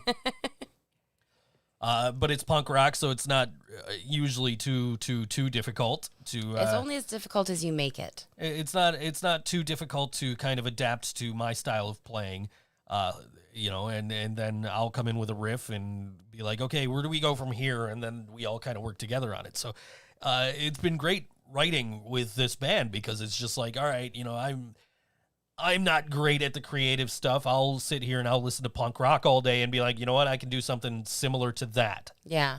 And come up with something similar enough but different enough. And then we've got this one song that's just a knock on, you know, it's just two songs mashed up together from other bands from one other genre. You know, but and then they kind of came together and sounded like a band from the genre we play in. So works out. But you know, it's been a lot of fun to kind of get in and write songs and actually just be back with the guys in general, and you know, starting band practice off with kind of therapy sessions a little bit, and you know, being able to you know, be like, okay, how about if we do this to be able to do this other stuff, you know? So you know, what if we bought a mixer to make the sound better if we do live streams, and then we can also use it to record demos and stuff, and so that's, you know, that's $650 right here. Well spent. Yeah, definitely well worth it. And what's cool is I ordered that for payments 2 days before I paid off this guy. Oh. So the Roadcaster's paid off. That's great. We've had it for almost a year now, to be a year the week of Thanksgiving. Really? I ordered it the morning of Thanksgiving. Wow. Last year, because when I got home from Tudor Lounge, Laura's been redrafted to Twitch. When we got home on Thanksgiving, from the Thanksgiving Eve show at Tudor last year, I went to work and couldn't work. My board was shot. So I had to order a new board, and I already was looking at this because of you were looking at it. all the great podcasting features it has. You know, not to be a shill for Rode, you know. Yeah, not to be a shill for Rode. Yeah. But you know, I was like, I need to buy this. I need a new board that's got features that will be very helpful for podcasting. I'm going to buy this board. So I ordered that, and I put it on 12 payments, just paid the last payment last week. So outright own it now. That's great. And now I'm paying off this board. Is that another 12 months? That's another 12 months. We're almost done paying for the microphones, which I bought like 3 microphones at once, and that's the only reason I paid it on payments. Yeah. Was because it was like, you know what, I could buy one of these outright, but I need 3. Yeah. So I'm just gonna put them on payments. Yeah. Make it easier on myself. So yeah, I'm paying off my Zounds accounts, and getting caught up on things and just buying new things as I go along. You know. It's pretty good for your credit, though. Yeah. Oh. No, it's not. They don't report. Oh, well, Yeah. fuck that. Well, so like Zounds, their whole thing is, we're musicians, we're broke, we know. Okay. So they're like, we want to help you guys out. We'll issue credit to basically anybody.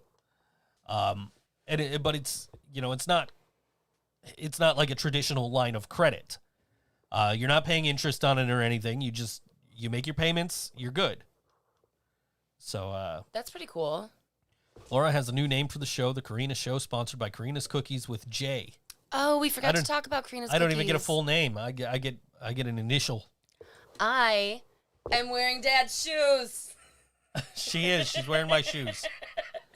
I don't know why she's wearing my shoes, but she's wearing my shoes. They were there. Karina just comes in here and just everything in here becomes Karina's. I'm sitting in here a couple of nights ago. I'm just hanging out. I'm doing nothing of note. Karina comes in. Hey, can I sit with you? Yeah, cool. She comes in. She sits down. She's like, where's the bag of treats? And takes my Halloween candy. I did. She ate all my Fun Dip. Ate my Nerds. I ate everything good. She ate everything good. Now there's like a couple of bags of pretzels in there. And then I dipped some pretzels in chocolate for you. You did. And I even gave you your own bowl with a lid so that I wouldn't eat them all. And you have not eaten any of them. And then you were like, give me that. And I'm like, no, these are mine. I do have my own bowl in You the do. kitchen. You do. It's a bigger bowl than yours. I know. So Karina comes in here, eats all the fun dip, and then gets up and leaves, and there's just fun dip all over the chair. It's like, what the fuck? You know, I should just pour it in my mouth instead of using the lick stick. like you ate all my fun dip, and then you got it all over the place. Like I was leaving you leftovers. You could have licked the chair. It would have been fine. No one would have seen it. No one would know but you. Anyways. So the ThinkSoJoE show is unofficially sponsored by Karina's Cookies. Yes, it is. And we are currently having a contest. Yes, we are. There will be posted on the Karina's Cookies page and the ThinkSoJoE page a little flyer about what we're doing with details and such. Like our pages and like that post, and you are entered to win a treat bag from Karina's Cookies. And yes, Kevin, Fun Dip is just kitty cocaine, Laura, and I love it. Laura says you should get all the good stuff, and I can live off bread. I'll toast it for you. Anyway, Oh my God, I'll put Can the we- bread in the waffle maker and make you Snoopy-shaped bread. Can we get raisin bread at least? Is that like cinnamon raisin bread? Can we do that? No. No? It's just got to be plain bread? Plain white bread. That sucks. It can be toasted. It still sucks. I'll give you some peanut butter. No, I know you don't like can't- peanut butter. That's why I offered you peanut butter. I can't eat peanut butter and then work. You can eat peanut butter and then chug a Pepsi and then work. Yeah, but then I'll still sound like... And, like, nobody wants that. You have a string on your hat. Come here. Oh, I think it's attached. It's attached. Give me a lighter. I'll fix it. No. Give me I almost burned down the fucking house yesterday. Oh. Yeah, I didn't tell you this. Oh. I went to the bathroom and I lit a match because you're always telling me to light a match. Your shit is foul. So we have incense matches. Yep, they're So really cool. you light them, you set them in an ashtray, you let them burn. Well, I go back into the bathroom later on in the night and there's this big burn mark on the paper towels that are right under where it was. Oh my God. So I'm just like pulled out like 9 sheets of paper towels until I saw there was no more burn mark and like ripped it off and threw it in the garbage here. Kind of hide it. Cause like You're trying to hide it from me. I almost burnt down the house. Well, I checked the fire alarm batteries. You did, and I made yes. sure to ask you to get a 9-volt battery for There the is one. one over here somewhere. So. Oh, well, that's not helping us, and if it's not whether or not that thing works, because it's been here since before I moved in. That's another story. I mean, we have one that works, Well, yeah. but that's like near the bedroom. That's not going to save the boys. Well, I mean, if those paper towels would have caught on fire, that would have gone off, and we would have known. And that would have been horrible. It would have been horrible. I would have woken up. You would have. I would have been so grumpy. You would have been. Yes. Oh my gosh, if there was a fire, I've thought about this my whole life. If there was a fire, like, what would you grab? Blah, blah, blah. I would have grabbed my cats. Well, I only had like 2 or 3 cats. We have Right. 7, and 5 of them let us, like, touch them. So what would happen to our... Okay, this is the stuff nightmares are made out of. I'm not going to go there. What would happen to the cats? Like, Squirrel would hide under the bed. We wouldn't be able to find her. Reese would try to fucking kill me. Whisper would be like, fuck you, I'm out. You know, like... Well, I mean, fortunately, it didn't like catch on fire. It burnt through like 3 or 4 layers. So you just got this big brown burn mark right on the top one. And then it just gets smaller and smaller and smaller as you go down. And I'm like, what the fuck? So I like grabbed what looked to be like a piece of the match, and it was just dust, like ash. It's like, oh.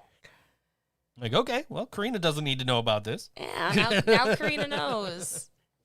Yeah, well. Oh, well. So, speaking of the cats, this is for Jasmine. Speaking of the cats, we only have a minute. I'll tell this after we play Sara Elizabeth. Okay, well, So, speaking of Sara Elizabeth, what news network was it? Was it Channel 4? I believe it was Channel 4. She just did an interview with one of the local news networks about what it's like to be a local musician right now. No, it was WKBW. It was Channel 7, ABC here. I didn't listen to the whole interview, but I did, scroll through there a little bit. This girl does so much for our community. Oh, absolutely. Like, if you're at all successful in the Buffalo music scene, you probably owe at least a little bit of it to Sara Elizabeth. She does so much work with Music is Art. The music industry nights, the Music Industry Alliance, and songwriting peer groups. You know, she does a lot. She's another one. Like, I don't know how you have enough time and energy to do everything that you're doing. But keep doing it. Thank you.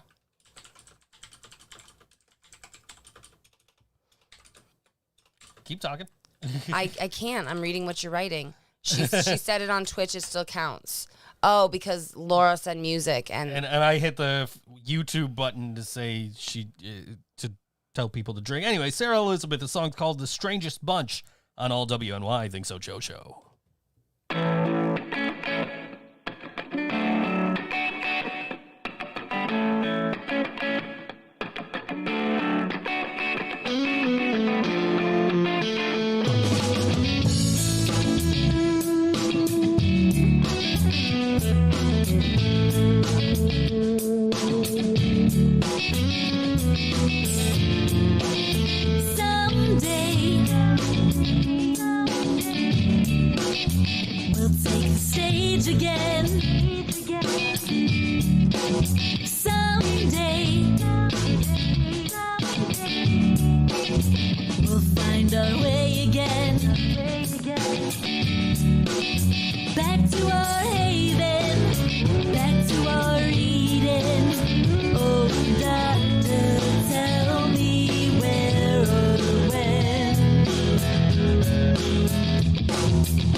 haven't seen the last of us. Just wait and watch us shake off the dust. You haven't seen the last of us. In science we trust, for truth we lust. And you haven't seen.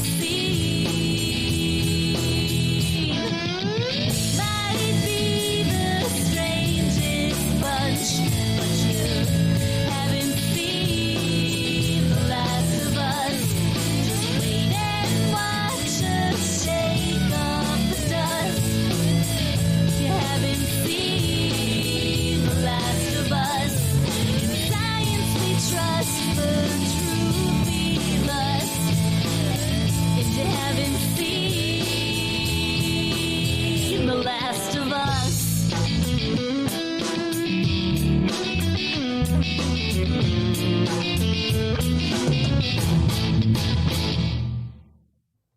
That was Sara Elizabeth on all WNY Think So Joe show. A song called The Strangest Bunch. And that's about the Buffalo music scene. It is. It is. And it's applicable. Yes, it is. Yeah. So before the song break, I was going to tell a story about the cats. And I don't know if it's going to be as funny to you guys as it is to me, because I have the visuals. But Tigger was sleeping in front of the mantle on a chair, and Snowball was freaking out for some reason. He was running away.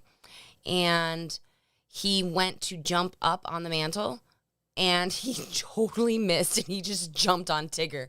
And Tigger woke up from a sound sleep. They both ran away. What happened? It was great. Jasmine, you should have seen it. Yeah. Yeah, that's what happened. So now what's this about Imodium? Oh, my God. Okay. So my tummy is a little upset today. I've been spending a lot of time in the bathroom. And I was like, I know I have some Imodium somewhere.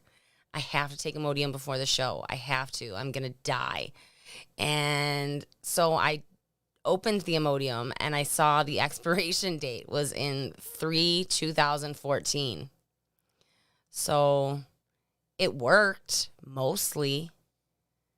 Mostly. What are you doing? There's a spot. You got to clean your screens. I was trying to position myself on the camera so that it looked like I had a beauty mark on the on, Like on you my did with screen. me. Like you did. You're like, yo, you gotta clean No, your that was screen. where I like normally sit. And there just happened to be a smudge that looked like a beauty mark. Yeah. Anyway, Anyway, it wasn't beautiful. It wasn't beautiful. we've got fake Brian Muller in the chat. Oh. Answer my text. You didn't send me a text. What do I got? I got tweets, and I got emails, and I got emails, and I got work, and I've got more emails, and got some Megadeth going on. Yeah. Yeah. Anyway. Yeah. So, you got a cat story? No. Oh my God. I got a picture of Joe sleeping, and he's sleeping next to my Willie, which sounds way funnier than it is. Willie is a stuffed dog that I've had since my first Christmas. Yep. And I still sleep with her, and I'm 36 years old, and I know that is insane, and I don't even care. But he's got Willie next to him, and then like curled up right like against him is Reese. She's just like, this guy does not get any personal space. Nope. And I took a picture, even though it's kind of creepy to take a picture of people when they're sleeping. Jeez, you want to talk about no personal space? You should have seen last night me trying to sleep. Yeah. You're right, like in the middle of the bed, like more towards my side of the bed. I wonder why. and then Reese's like trying to get up on me. So I'm laying on the edge of the bed. I got one arm around you. Reese's laying on my chest. I'm trying to watch like The Simpsons or King of the Hill or whatever. And I'm not tired at all. And it's like 5 a.m. Yep. And then then like Disney Plus and Hulu both start cutting out on me. Yeah, I noticed that. So I'm like, what the fuck? 6 o'clock in the morning. I'm up here. I mean, I'm in the studio. I'm unplugging shit, trying to get the fucking modem restarted, and like still not working. So I was just like, oh, fuck it. And I just put on music on my phone and went to sleep. Yeah. And by that time, I think I was awake. Yeah. So it was all good for me. No, it's not still on the air. It's on Hulu. King of the Hill isn't on the air, is it? No, it's on Hulu. You know, Hulu, that subscription service that. Netflix. The price of Netflix is going up, Yes, guys. yes. I just saw that when I was right before the show. Yep. Yeah. You got to already pay for so many other things if you want to watch everything you want to watch. You know what I mean? So like you got to pay for Disney Plus if you want to watch The Simpsons. You got to pay for Hulu if you want to watch Animaniacs in 9 days. Oh my God. We're 9 days away from new Animaniacs. And then you got to you got to pay for HBO Max if you want to watch Tiny Toons when that comes back. So you got to pay for all these. Right? Oh yeah, absolutely. I've already got HBO Max. The only problem is you can't get HBO Max on Roku and you can't get it on Amazon Fire. What's the point? So you got to watch it on a computer or on your phone or something. That's stupid. Yeah. Don't forget you have to have Apple TV so you can watch Snoopy. We have Apple TV so you can watch Snoopy. Yeah. You were in such a bad mood that day. Oh my God. Seriously, like I was close to calling that crisis hotline. I was having such a bad day. My bipolar was off the charts and like something really stupid triggered me and like I fixated and like fought with everybody and oh my God, it was awful. I'm so sorry. Look at his face. And then she goes to lay down. She's like, "Can we watch Snoopy?" I said, "Sure." So I signed up for Apple TV. And we watched it's the Great Pumpkin. Yeah, it's the Great Pumpkin, Charlie Brown. And I don't think that I made it through the whole thing. I don't think you did either. But I fell asleep with a smile on my face. Yeah, that's like my sister diagnosed me in like high school as bipolar. She's like, I was in a bad mood and she's like, "Karina, do you want some bubble gum?" And I was like, "Oh my God, yeah." She's like, "You're so fucking bipolar." And it turned out she was right. But Snoopy and bubblegum will snap me out of it almost every time. Good to know. Yeah. These are the keys to surviving with Karina. Yeah, Snoopy. And like I'm at least fortunate enough where I have Linus and Lucy, the Peanuts theme song, on my phone and on vinyl. Yeah. So I'm safe. Yep. And then every few hours my alarm goes off for my medication, and that's the Linus and Lucy song too. So it's like I'm really happy because the Snoopy song is playing, but then I'm really like pissed off because it's time to take my medicine. So I like get to bed at like 4 or 5 o'clock in the Yep. morning after work and whatever. So I'll come to bed, and it's like, well, it's like 4 in the morning. Her alarm's gonna go off in less than an hour. I might as well just watch TV. So I'll be sitting there. I'll be watching an old episode of The Simpsons, or I'll be watching something else, and like I'll be like watching the show, and then all of a sudden do, and like there's a lot of times where you will just let it play because it makes you so happy. So I can't tell you to like turn it off. I'm trying to watch TV, but I also can't hear the TV. Yeah. Of course, I watch with captions on in the room now because like, you know, I'll put it on like volume 8, and you'll be like, "Turn it down." Be like, "I can't hear it," but okay, I'll turn it down. It depends on what you have on. Yeah, Laura wants to know why you're not watching a new episode of The Simpsons. because the new episodes suck. The one the That's a other good day was answer. just fucking stupid. What was it? I don't even remember most of it. It was Homer was trying to avoid having an affair with Marge or something, or affair on Marge, behind Marge's back. You know what I mean? It was just like, They've already done that. like another one of these. What's next? Another episode about Moe's bar rag? Oh, fuck. Anyway. Well, I've been watching season 1, season 2 Simpsons the last couple of days because I watched the movie. Oh. I was like, you know what? I don't feel like watching an episode. Let me put on the movie. And I think I fell asleep. I fell asleep like right when they got out of the dome. Like as Homer like explained, I want to go to Alaska. Yeah. I fell asleep. And I woke up and it was like the movie was over and it's on the screen like, "Do you want to watch the show now?" Yeah, I do want to watch the show. And I just thought it would like pick up wherever I Where had you left off. right? And so I hit play, and it was Simpsons roasting on an open fire, the original. Not a monkey. It's a see no evil monkey. Anyway, He can still smell evil. yeah. But anyway, so but yeah, so I was like, all right, fuck it. I guess I'm watching season 1 now. And then I got done with season 1, and it's like, are you still watching? It's like, play.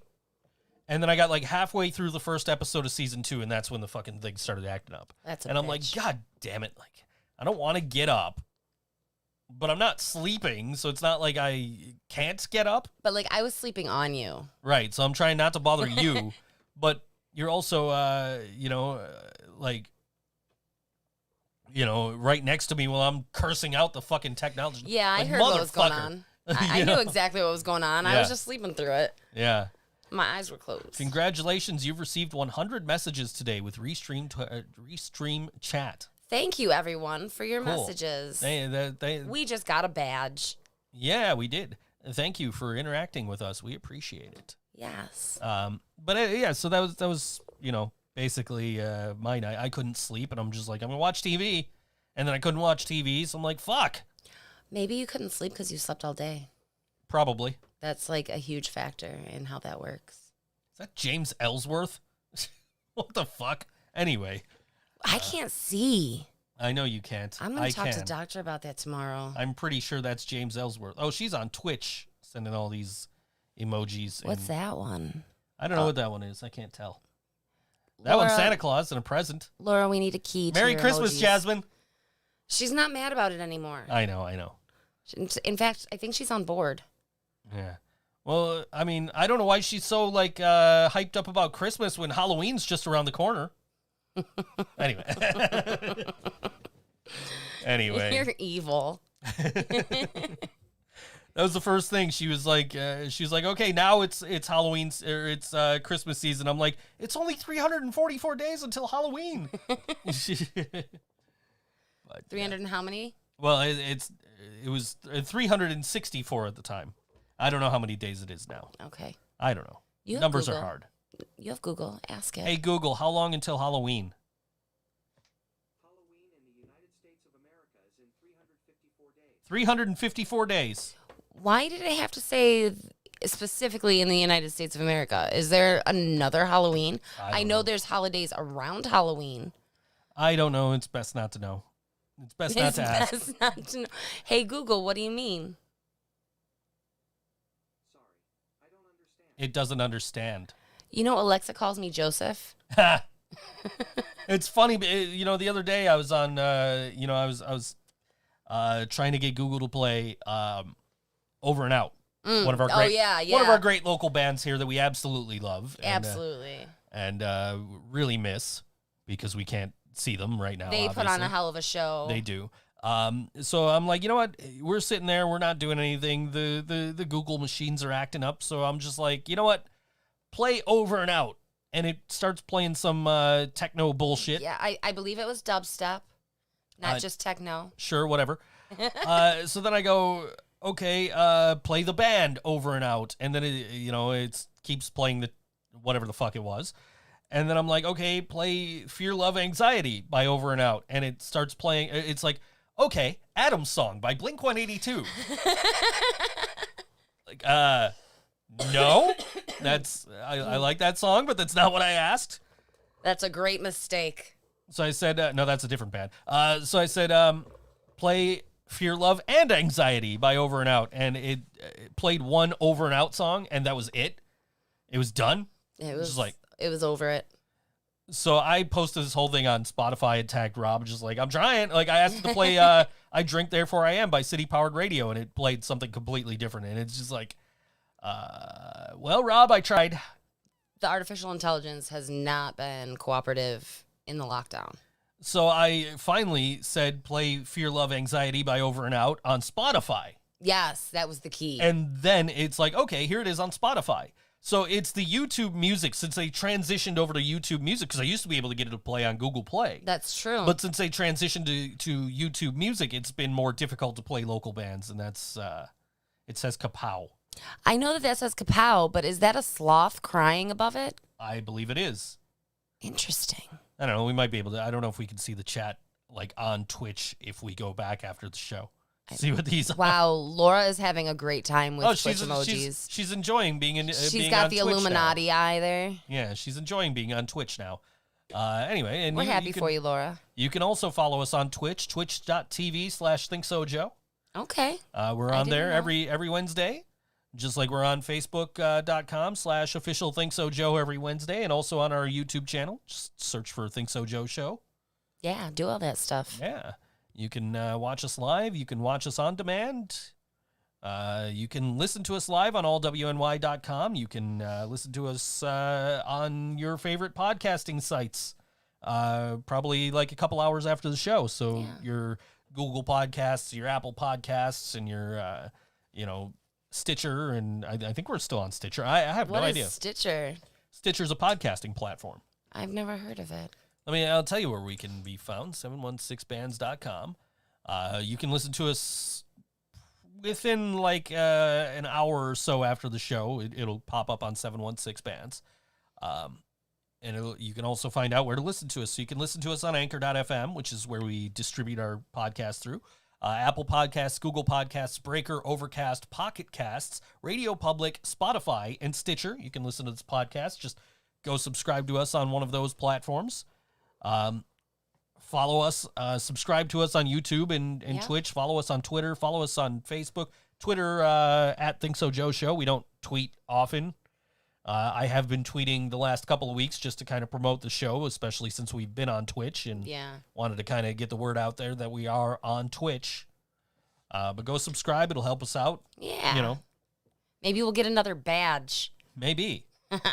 Yeah, head over to our YouTube, our Twitch, subscribe.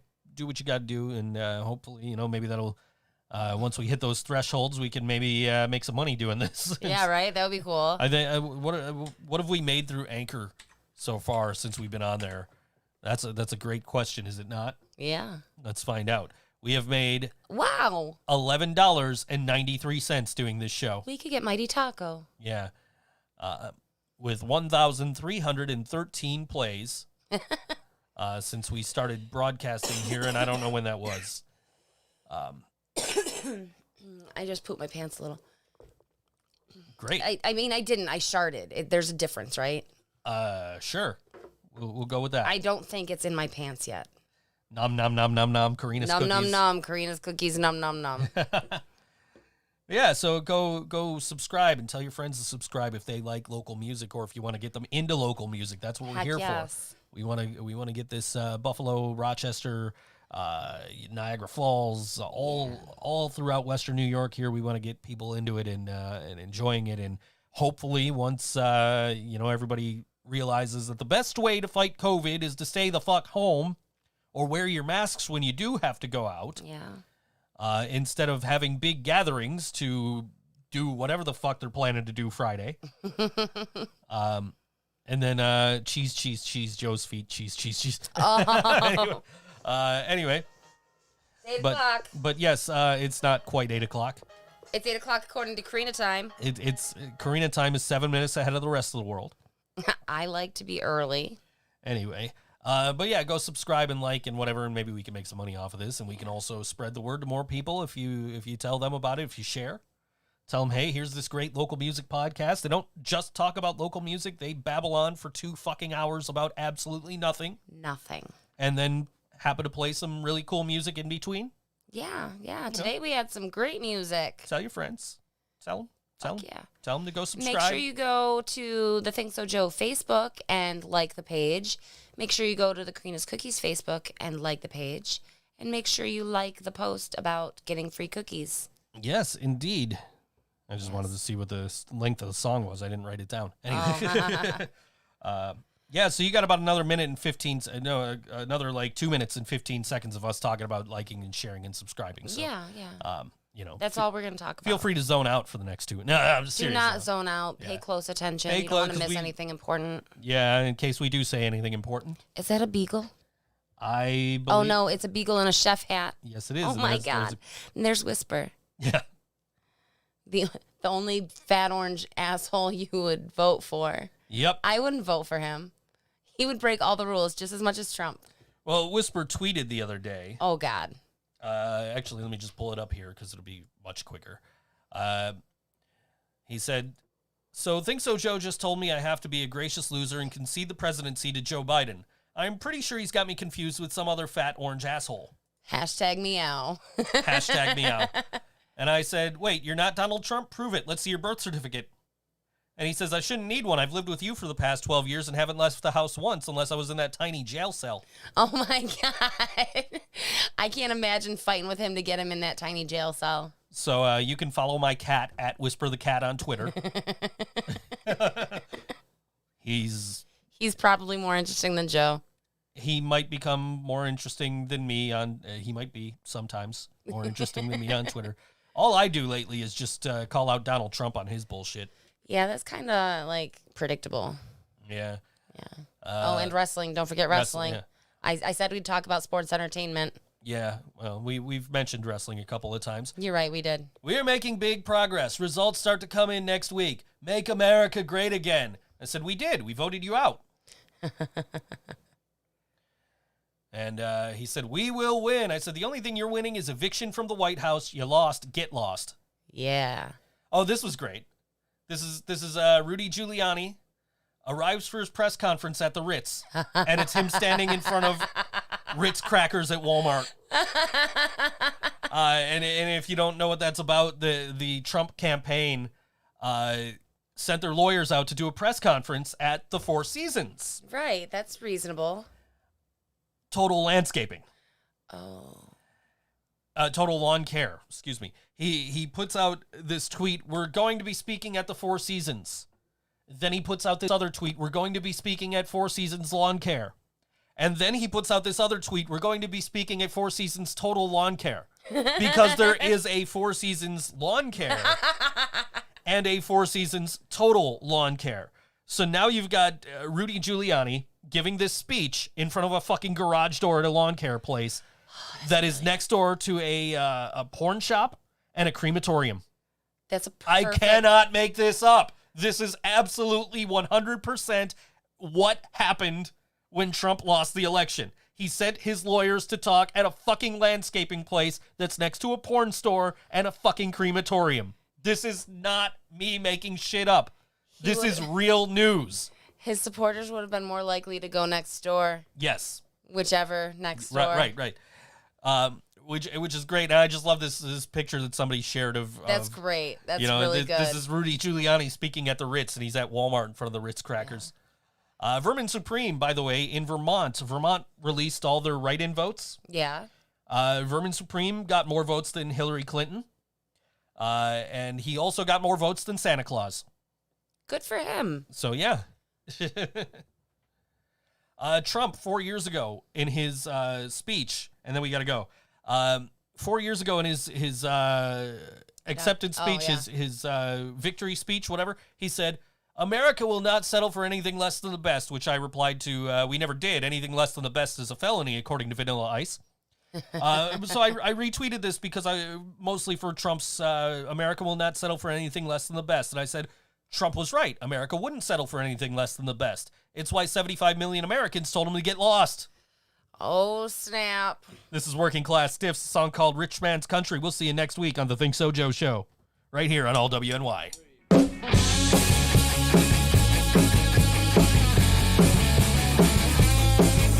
I never expected it to turn out like this. Guns and knives, broken bottles and fists. Protesters beating the fence. Riot cops and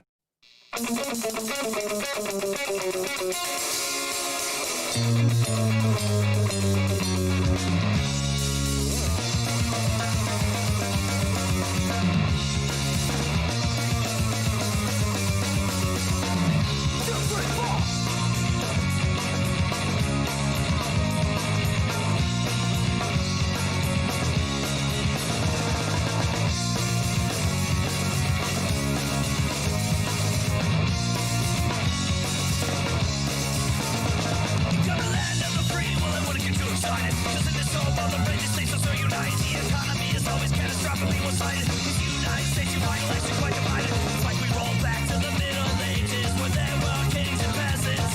They smother us with overpriced taxes and economic depression. First you have the rich, then the lower middle class and the poor. Bitches on personal agenda is what we fight for. They pay the government officers the rules and taxes in their favor. Never really worked a single day to live a life of hard labor. Why can't we ever never show and trust you and lead us right? We happily tax the rich and never fashion us fight. Politicians have lobbyists and they're a billionaire. Never work for what they have, there's some rich fuckers there. Middle class is dwindling, there's no more in between. They just use us as the working class is. The few